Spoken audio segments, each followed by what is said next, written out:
باسکردن لە ڕێکەوتنێکی ئەمنی چاوەڕوانکراوی نێوان سووریا و قاوارەی زەوێنی داگیرکەر بە سەرپەرشتی ئەمریکا کە بڕیارە لە مانگی ئەیلولی داهاتوو گفتوگۆی لەسەر بکرێت مشتومڕێکی بەرفراوانی لە ناوەندە سیاسی و ڕاگەیاندنەکانی سووریا و عەرەبیدا دروست کردووە.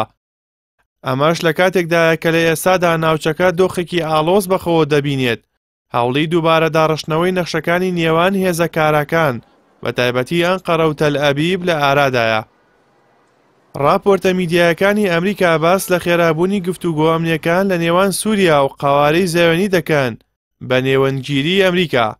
بڕیارە لە ماوەی زۆر نزیکدا کۆبوونەوەیەکی ئەمنی لە نێوان هەردوولا لە باکۆی پایتەختی ئازەربایجان ئەنجام بدرێت.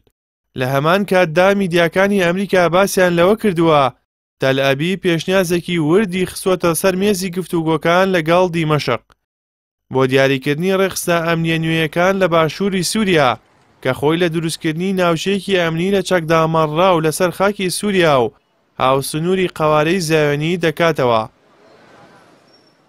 بەپێی هەواڵی ماڵپەڕی ئاکسیۆسی ئەمریکی تەل ئەبیب چەند هەفتەیەک لەمەوبەر پێشنیازێکی خستە ڕوو کە لەسەر مۆدێلی ڕێککەوتنی ئاشتی لەگەڵ میسر لە ساڵی 1970 پێشنیازەکە بریتیە لە داوەشکردنی ناوچەی نێوان باشووری ڕۆژئاوای دیمەشق و سنووری قاوارەی زەوێنی بۆ سێ ناوچەی ئەلف با جیم بە جۆرێک کە نزیکترین ناوچە لە سنووری قاوارەی زەوێنی قەدەغەیە هیچ هێزێکی سەربازی یان چەکی قورسی تێدا بێت. تەنها پۆلیس و هێزەکانی ئاسایشی ناوخۆی سووریا ڕێگەیان پێدەدرێت لەو ناوچەیە بن.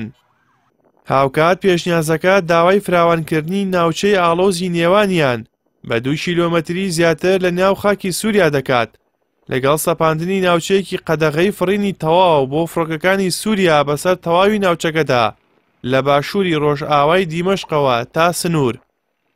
لە بەرامبەر ئەم سنووردارکردنەدا تەل ئەبیب پێشنیازی کشانەوەی لەسەر خۆی لەسەر جەمعە و ناوچانەی سووریا کردووە کە لە مانگەکانی ڕابردوودا داگیری کردوون جگە لە پێگەیەکی استراتیژی گرنگ کە دەکەوێتە لووتکەی جەبەل شێخ. هەروەها پێشنیازەکەی قەوارەی زەوێنی مەرجەوەی تێدایە کە ڕێڕەوێکی ئاسمانی بەسەر سووریادا مسۆگەر بکات بە جۆرێک ڕێگە بە هێرشەکانی بدات بۆ سەر ئێران کە ئەگەری هەیە لە تاهادوودا ئەنجامیان بدات. تا ئێستا دیمەشق بە فەرمی وەڵامی پێشنیازەکەی نەداوەتەوە و سەرقاڵی ئامادەکردنی پێشنیازێکی دژە.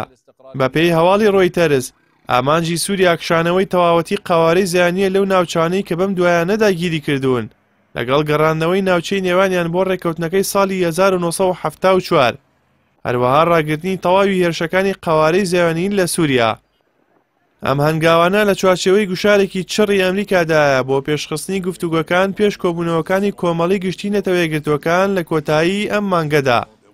هەر لەسەر ئەم بابەتە بڕیارە لە لەندەن کۆبوونەوەیەکی سێقۆڵی ئەنجام بدرێت بە ئامادەبوونی ڕۆن دێرمەر وەزیری کاروباری استراتیژی قەوارەی زەوێنی و ئەسعاد شەیبانی وەزیری دەرەوەی سووریا بە نێوێنگیری تۆم باراک نێردەی ئەمریکا.